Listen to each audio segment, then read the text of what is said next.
An Xbox executive confirms that Japanese Xbox exclusives are on their way. Tons of updates hit the Xbox Series X and S, even a secret one. And Microsoft reveals some brand new hardware. There's a lot here to talk about, so let's get into it.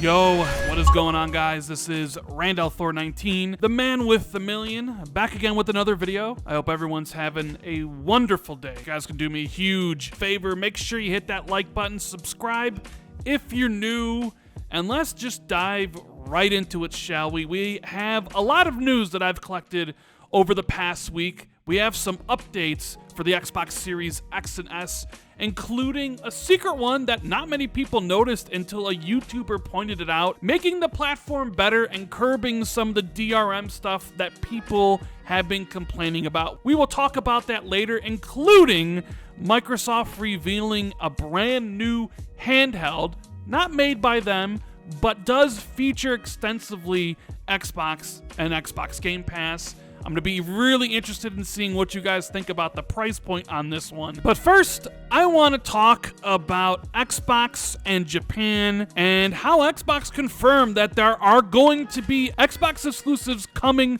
from Japanese developers. That is something people have been clamoring for really ever since the 360 generation, when Microsoft tried their hardest to break into the Japanese market by publishing and funding games like Lost Odyssey, Blue Dragon, and many others. But it didn't go so well. The Xbox One saw a downturn. Not many people bought an Xbox One in Japan, and we didn't really see many exclusives come from the Japanese developers. In fact, a lot of Japanese developers just stopped bringing their games to Xbox. So Phil Spencer and Sarah Bond definitely had their work cut out for them. And we've seen some of the fruits of their labors recently. Team Ninja returning to the platform with Wolong Fallen Dynasty. Persona is actually coming to Xbox. The Yakuza games are all there. These are things that I never thought would happen. Perhaps the biggest Xbox exclusive coming from Japan is Kojima's game. So let's take a look at what Sarah Bond said when asked this question during IGN stream. So Sarah Bond, who is Microsoft's corporate VP of Gaming Ecosystem at Xbox, was asked during an IGN Japan live stream on Saturday if Xbox owners should expect original Japanese Xbox published titles in the future, similar to Xbox 360's Blue Dragon and Lost Odyssey. Quote, completely. One of the things that I'm super excited about is that we have over 200 developers in Japan developing games for Xbox right now. 150 have already shipped. 100 of them are in Game Pass. And we recently got to announce 15 titles made in Asia and 13 in Japan. So much has come, but there's even more that's going to come in the future, and I can't wait to reveal it to you all as it starts coming out. In a further interview published by GameWatch, head of gaming Phil Spencer acknowledged demand for original Japanese games on Xbox and said, "We are working on creating such titles. It's not too much to hope for. We just met with Kojima-san from Kojima Productions and many other game creators to talk about bringing unique titles to the Xbox. We understand that many game fans want that. We are also aware of the common desire for games from Japan. We are working on creating such titles, so please look forward to it." Microsoft's head of gaming was also asked about Xbox's relationship with Japanese gamers in a separate interview with Famitsu on Saturday. Quote, "I have a lot of acquaintances and friends who make games in Japan. Many of them we've known for a long time, and we've been asking, what do you need for our platform? We have listened to Japanese game creators and received feedback. I think the fact that we've been able to improve has led to trust, which in turn has led to games being released on Xbox. I think that feedback loop will lead to many more Japanese games in the future, and I'm happy about this trend." I think one of the biggest negatives you can attribute to the Xbox platform is the lack of Japanese content or content from Asia in general. But you can definitely tell Microsoft has stepped up their game. They're going over there, talking to developers, and basically saying, you know what, bring them to the platform. We need to build an audience here. You guys keeping your games off of Xbox isn't doing anybody any favors because we can't build that audience that likes Japanese games for you to sell to. It's kind of a chicken and egg thing. And if I'm being very perfectly honest with you guys, I never expected Persona or Yakuza or the Guilty Gear games to come to Xbox. It's clear that whatever Xbox is doing, whatever Phil and Sarah Bond are saying over there is working, and that very well could just be like, here's a bunch of money to bring it to Game Pass. But Game Pass needs those type of games. You know, Game Pass needs a lot of different genres from a lot of different creators, and shoring up support from Japan is something the platform needed, because essentially it was just giving de facto exclusives to PlayStation. But the thing I think everybody's going to take away from here is that Sarah Bond said, yeah, we are going to make more exclusives in the vein of Lost Odyssey and Blue Dragon. We haven't seen it yet, but it definitely sounds like that's going to be in the pipeline. And in my last video, I believe I talked about Phil Spencer and acquisitions, and he was directly asked about Japan. So will we see Xbox make a splash in Japan, acquiring a developer or perhaps a publisher? Only time will tell. Another thing Xbox fans have been demanding and asking about, alongside Japanese exclusives, is how about an Xbox handheld? I've been hearing that cry ever since the original Xbox, and the noise has ratcheted up recently, mainly because just how successful the Nintendo Switch is, as well as the Steam Deck. And well, there was an announcement today that Microsoft made on behalf of Logitech.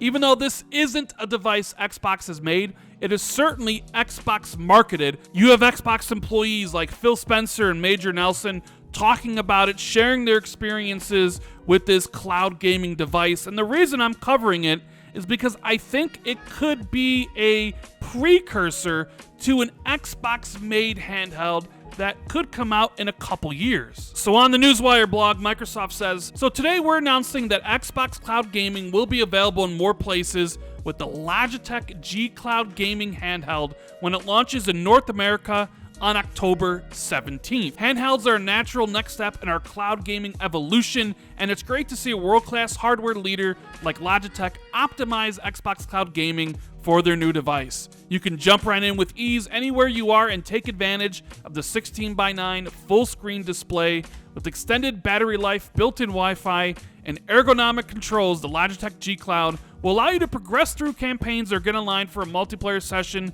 where it's most convenient for you. Now, personally, I think the device looks nice, and I'd be willing to try it out if it was local. I don't really have much use for cloud gaming right now, but I know it's kind of in its infancy.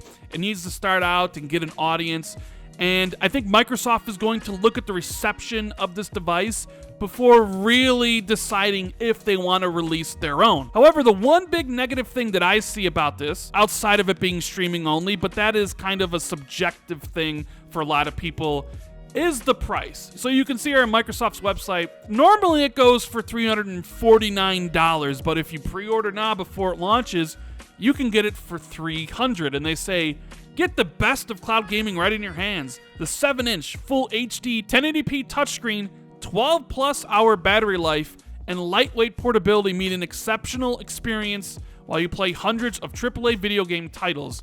It also features integration with Xbox Cloud Gaming and NVIDIA GeForce Now, with access to more cloud services through the Google Play Store app Remote Play. $350, let alone $300, is way too expensive in my opinion for a cloud gaming handheld, especially when you can get a Nintendo Switch for a similar price or even cheaper, or hell, get the Steam Deck, which lets you play locally all your PC games and also lets you play the Xbox Game Pass through the cloud. So why is this thing so expensive? Well, it's Logitech. They're not going to be making any money on software and services like Xbox can, so it's that expensive. But as a consumer, why should I care?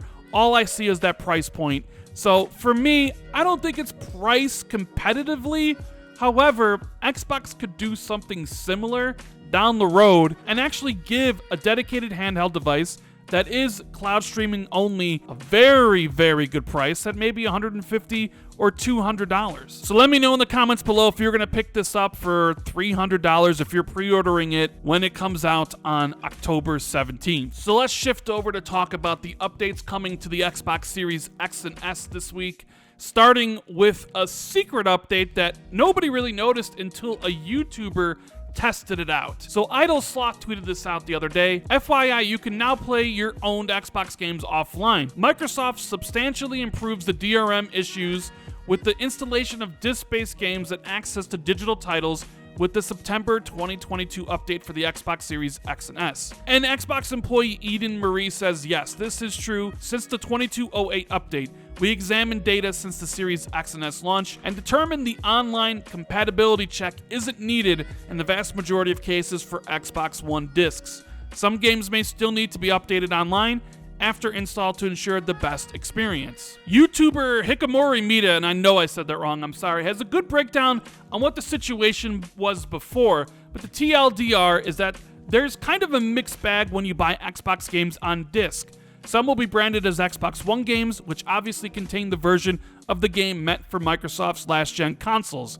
Other games, however, are branded as working with both the Xbox Series X and Xbox One, but sometimes the version of the game on the disc is for the Xbox One.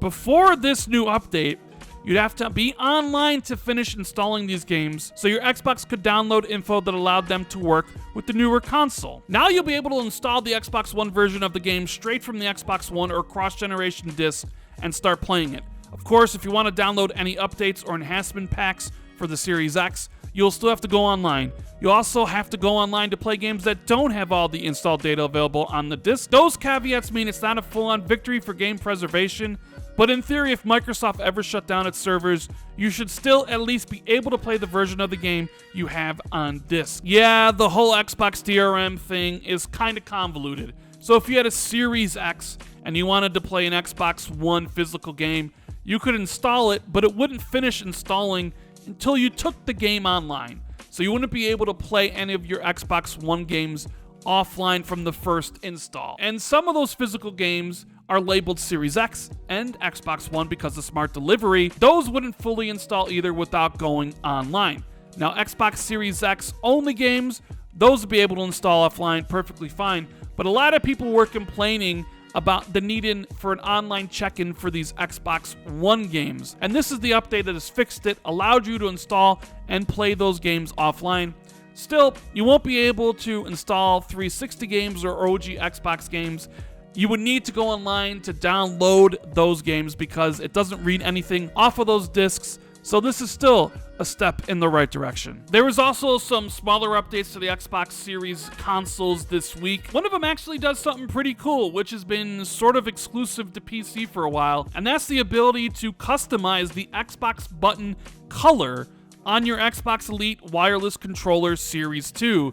So basically, if you want the Nexus button, usually is that white color, but if you want it to be green or red or purple or whatever color you really desire, you can now actually do that. And that's pretty damn cool for owners of the Elite Series 2. Microsoft has also done a full games library revamp on the Xbox consoles. They go on to say that now it's easier and faster to find all your games on the Series X and S and Xbox One consoles. The My Games and Apps full library view has been redesigned to streamline access to all games you have access to install and play.